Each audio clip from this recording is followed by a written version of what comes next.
Good morning student, welcome back. आज हम part 6 सर्वनाम पढ़ेंगे, जिसे आप प्रोनाउन के नाम से जानते हैं। सभी को पता है कि संज्ञा के स्थान पे जो शब्द का इस्तेमाल किया जाता है वे ही सर्वनाम कहलाते हैं। सरल शब्दों में सर्व मतलब सब और नाम मतलब संज्ञा, जैसे मैं, वह, आप आदि। आप सभी जानते हैं कि वाक्य में बार बार संज्ञा के प्रयोग से वाक्य का सौंदर्य नष्ट हो जाता है, और इसी दोष को दूर करने के लिए हम सर्वनाम शब्दों का प्रयोग करेंगे। जैसे देखेंगे, सीता कल गांव जा रही है, सीता ने अपना सारा सामान बांध दिया।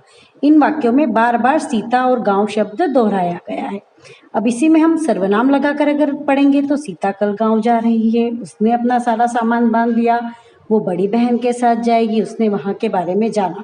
तो इससे वाक्य पढ़ने में भी अच्छे लग रहे हैं और उनका सौंदर्य भी बना हुआ है। अब कुछ अन्य बातें भी जानेंगे, जैसे याद रखेंगे कि कुछ सर्वनाम शब्दों का प्रयोग बोलने वाला अपने लिए करता है, जैसे मैं, मेरा, हम, हमारा, आपका आदि। उदाहरण, मैं खेल रहा हूँ और हम खेल रहे हैं।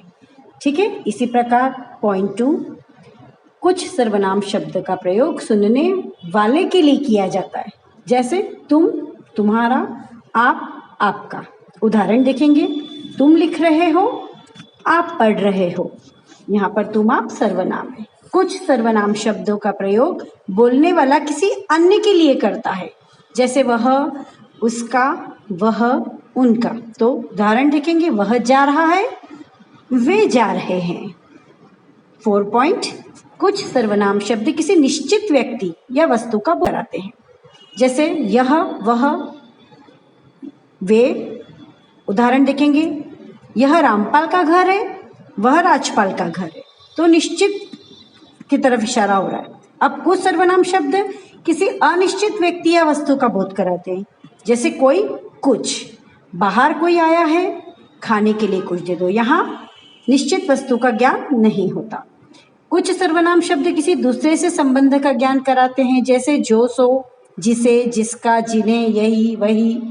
तो जो पढ़ेगा सो बढ़ेगा, जिसे जाना है वही हाथ उठाए। तो यहाँ पर ये संबंध बता रहे हैं। 7, कुछ सर्वनाम शब्दों का प्रयोग प्रश्न पूछने के लिए किया जाता है, जैसे कौन, क्या, किसे। उदाहरण देखेंगे, बताइए कौन जीतेगा, रामू क्या लेकर आया है। तो इनसे आपको पता चल रहा है कि आपसे कुछ पूछा जा रहा है। इसी प्रकार अब तक सर्वनाम के जिन रूपों के बारे में आपने पढ़ा, वह अलग अलग भेदों के नाम से जाने जाते हैं, और इन्हीं को सर्वनाम के भेद कहते हैं। तो सर्वनाम के भेद इस प्रकार है। सर्वनाम के 6 भेद होते हैं, 6 देखेंगे कौन से। तो पुरुषवाचक सर्वनाम, निश्चयवाचक सर्वनाम, अनिश्चयवाचक सर्वनाम, संबंधवाचक सर्वनाम, प्रश्नवाचक सर्वनाम और निजवाचक सर्वनाम।